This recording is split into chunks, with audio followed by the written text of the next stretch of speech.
No one asked him where he wanted to go. One day in the early 18th century, a child stood on the coast of West Africa.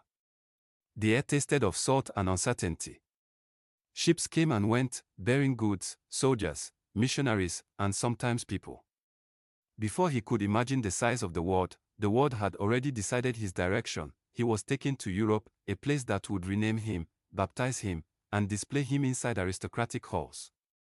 In German courts, African children were often treated as living symbols of wealth and rich.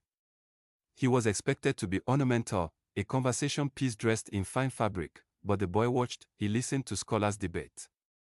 He heard Latin echo through corridors. He noticed how knowledge moved power from one hand to another.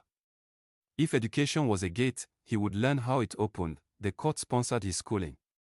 Teachers discovered something that did not fit their assumptions. He was brilliant. Languages unfolded before him. Philosophy did not intimidate him. He worked with a calm, relentless focus, as though each page he mastered repaired a piece of something the voyage had broken. By the time he reached university, his presence alone challenged Europe's imagination.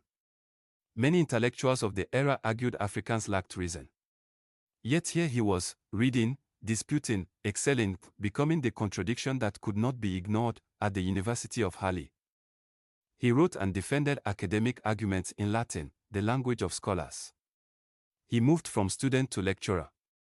Young men sat before him, ink on their cuffs, listening. A child once carried across the sea was now teaching Europe how to think, but ideas can be welcomed while the person carrying them is merely tolerated, and tolerance, history shows, has an expiration date.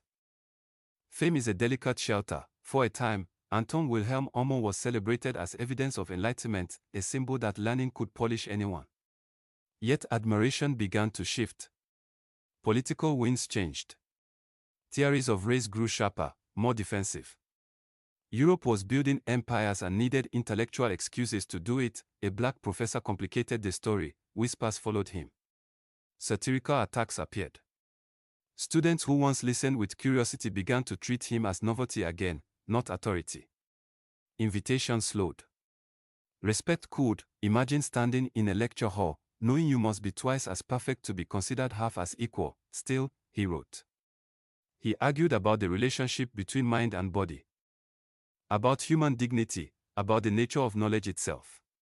His scholarship insisted that Africans belonged in philosophy not as subjects to be examined, but as thinkers, yet the ground beneath him kept moving. Eventually, the hostility, isolation, and exhaustion pressed too heavily.